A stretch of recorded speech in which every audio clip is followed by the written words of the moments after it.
Today, I'm going to talk to you about what you need to know about buying a condominium today. And I'm going to get started now.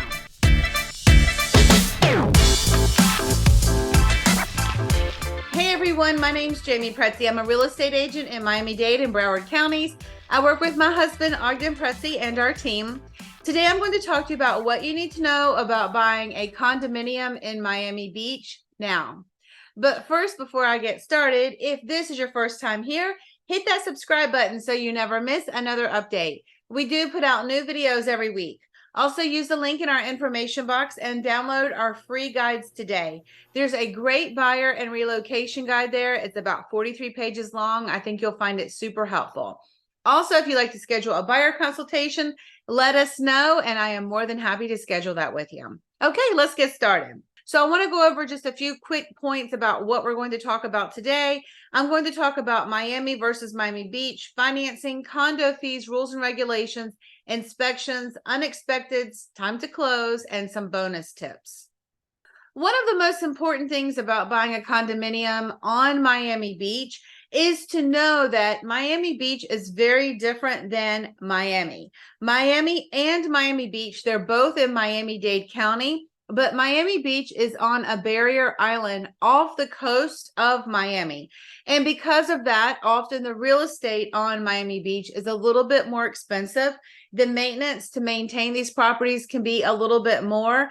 A lot of the properties on Miami Beach are a little bit older, just depending on where you're looking. And Miami Beach comes at a premium. So obviously, it's located on a barrier island. And as we all know in real estate, location, location, location, and that definitely affects the value of the real estate. If you are searching for real estate on Miami Beach, you can use Miami Beach, Florida in order to search for the real estate. You can use the city Miami Beach. But if you want to get super hyper focused on a very specific area of Miami Beach, for example, if you want to be in the South Beach area of Miami Beach, which is about 23rd Street down to 1st Street, you should use the zip code 33139. That's a really easy way to kind of just group that area together. If you want to be in the more middle section of Miami Beach, you can use 33140. And then the more northern section is 33141. If you're purchasing a condominium on Miami Beach and you need financing, it is very important to know the ins and outs of that process. It can be a bit tedious.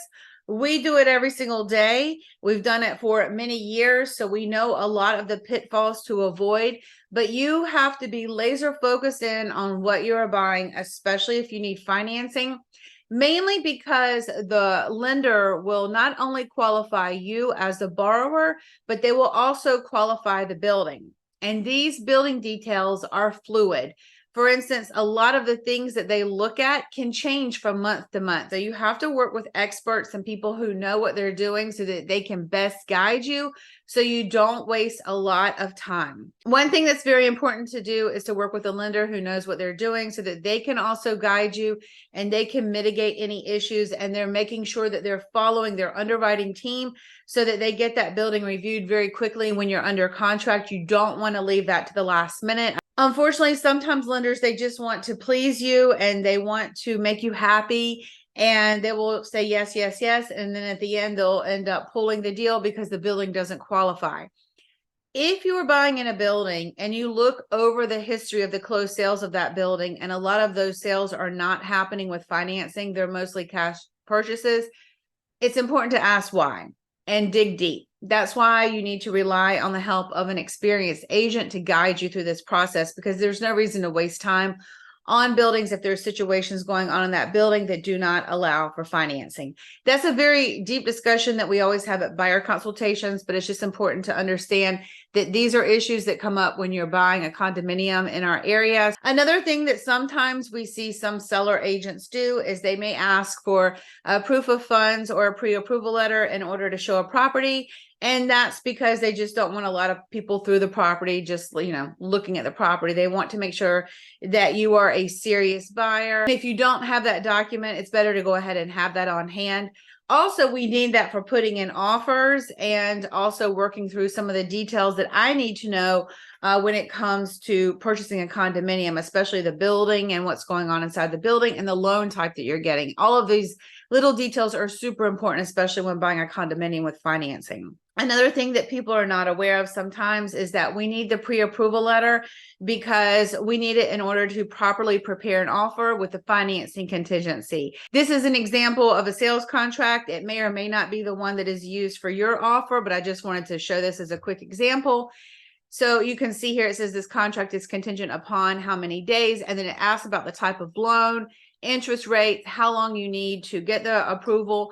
So there are a lot of details that we need from your lender in order to properly prepare the offer. There's another section on the front of the contract that asks how much money you're putting down, how much you're financing, and we need these details to properly prepare the financing contingency where we have to fill in the blanks. I know that some of you are moving from some states where attorneys prepare the contract, but in Florida, it's very common that the realtors actually fill in the blanks on unapproved contract that we're allowed to use. So that's why we need the pre-approval letter so we can properly prepare the offer. Also, it's customary in our area that we prepare the offer and then also send over the offer with the pre-approval letter so that the seller's agent can confirm that you do have a pre-approval, you've gone through that process. And if they want to reach out to your lender to ask any questions, they may do that too. Another thing that you'll really want to know if you're buying a condominium here is to understand how much the fees are, what's included in the condo fees, and just sort of some of the nuances that go around condo fees. As I have listed here, they are not all created equal. Sometimes it's very hard to compare apples to apples. Some buildings have a big staff on site, so the condo fees are higher. Some buildings include, for example, cable and internet services. So those are fees that you may or may not pay for. Some buildings even have AC included in their condo fees. Sometimes the condo fees include an assessment that was already passed. So there are a lot of little details that go into how those condo fees are determined. But generally speaking, it's based on the budget, whatever else is going on inside of the building. And then also the size of your unit matters. The larger the unit in that building, the more share of condo fees you will be expected to pay. Other things that you'll want to make sure that you ask for and definitely review when you're buying a condominium on Miami Beach are the rules and regulations, the declaration, the articles of incorporation, bylaws. Some buildings don't have FAQs. I always try to push for that and see if we can get someone to complete that for you. And the budget and any financial information, and if there's work going on in the building. Now, I'll put this little paragraph here because I just wanted to show you this is an example of a condo writer. An example, it may or may not be used with your offer, but this is an example of a condo writer where we call for all these documents for you when you go under contract on a property. And if you have questions about any of these documents, it's very important to ask a real estate attorney so that they can guide you so that you understand what you're buying into. Along with this due diligence, it's also important that you have a property inspection. Sometimes on condos, people will say, do I really need an inspection? And the answer is yes. I would definitely make sure that you have an inspection on a condominium just so that you know what is the condition of the property, you know what is the condition of all of the appliances, and just some details that you may not have even thought about. But the property inspector, they'll examine the property's condition, also the electrical systems, the plumbing, the HVAC system, and some other details too. Also, when you're under contract, now this is the paragraph that may or may not include everything that gets reviewed for you. So again, if you have questions, you always need to ask. But one thing that I really want to point out is that a lot of times people think, and I don't know if this happens in other areas, but a lot of times people think that when they go under contract that their realtor or their title company, that they are pulling all the permits of the work that was done over the years to verify if the work was done with or without permits. That is out of our scope as a real estate agent. That's out of our scope of work. We are not able to do that. We can ask for build-a-fax or a permit history from the home inspector. You can also go online to that specific city, for example, Miami Beach. You can go online to Miami Beach or go in person and ask them for a permit history so that you know. But the biggest thing is to know that your title company is never going to step inside that property. So, and they're not contractors. So there's no way for them to really compare what was done to a permit history. And that's not something that they look at.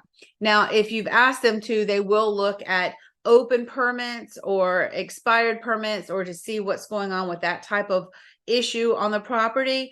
But just know that if you are very concerned about permits and permit history, it's a discussion that we need to have at your buyer consultation, and also that you need to ask a real estate attorney about, because once you assume that property, permits become your issue, and if they were pulled or not, that will become your responsibility to take care of as the new homeowner. The unexpected. Sometimes people, when they're buying real estate here, they are expecting it to be like how they purchase real estate where they're from. What I always tell people is real estate's local. And that even goes down to who's buying in our area. We have some people who purchase real estate here and they never step inside that property. They may never open a letter from their board. They may never read an email. They may have no clue what is going on with that property other than they bought the property, they hired a property management company to lease it for them, or a real estate agent to lease it for them. They know that they just collect their rent every single month. They pay their maintenance fees and that's it. And they may not have any idea where the parking space is, the number of the parking space, and all of the other details that go along with owning that specific property. Sometimes people cannot get over that and they don't understand how that is, but it's just the nature of our market. Some sellers are super involved with the properties and they know every detail about the property, and some sellers are not. And that's just an expectation that you need to be aware of when you're buying real estate here, so you don't get frustrated if you end up with a seller who doesn't know a lot about the property. But you can always do your due diligence and understand what you're buying in a great way as well. You don't have to have them tell you everything.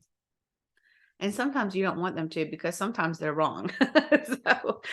Alrighty, this is the general timeline to purchase real estate in our area. If you're buying with cash, you can close within a couple of weeks, assuming everything is okay. The seller is able to close. You can get your association approval letter. You will need to apply to the Condo Association to purchase real estate here. Every association, just like their fees, the way in which they handle their application process is very different. Some require you to be in person and do an interview with them. Some, they don't care. It's however they've got everything organized. So just know that you'll need to have an association approval in order to close. Usually if you're paying with cash, you can close in about 14 days if the title company can get all the title work back and get everything processed in time, and you can have your association approval letter back in time as well. Now, every negotiation is different. Every contract's different. The lenders are different. But if you need financing, I would say you can expect to close in about 30 to 45 days. And usually we get a loan approval in 30 days and then we can close shortly after. So that's sort of the time frame to close. And again, it just depends. Some sellers, they might be overseas and they need to come back to close. Some sellers are able to organize a closing long distance. It just depends. There are a lot of different factors, but those are sort of the timelines. Now, these are a few bonus tips that I just wanted to share with you, and something that I always remind our buyers. And this is just a little hint of some details that we go over at a buyer consultation. But I think it's really important that when you are looking at real estate, that you always take into consideration the views and the natural light of that property. Also, what's around that building. Sometimes people forget to really pay attention to, maybe there's a nightclub that comes on at night and during the day it's closed, so it feels super quiet, but at night it's not quiet. Or maybe there's a patio across the street that's empty right now, but in the evening they open it up and now there's like a party on the patio right across from where you're living. So these are some details that I think you have to pay a lot of attention to. And also the building amenities and common areas. I always tell people to pay attention to the cleanliness and the upkeep of these areas, because that will be a big indication of how the building is taken care of overall.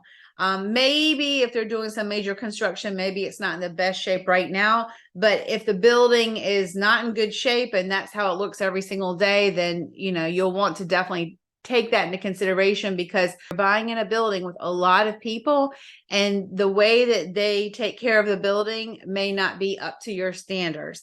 And sometimes some buildings, they don't like to spend money to have a cleaning person there every single day, and it shows. So if these things are important to you when you're out looking at real estate, you need to make sure that you pay attention to them, because you don't want to buy in a building where you're going to be frustrated where you're living every single day. So just pay attention to these details, and I think you'll be on your way to buying a great property in Miami Beach. Okay, so I hope you found this helpful. My name is Jamey Prezzi. This is my husband, Ognjen Prezzi. You can find us online on Instagram at the Prezzis. We're always here to be a resource for you. If you would like to schedule a buyer consultation, feel free to reach out to me, call me, text me, whatever works best is fine by me. But I hope you found this helpful, and we will see you soon.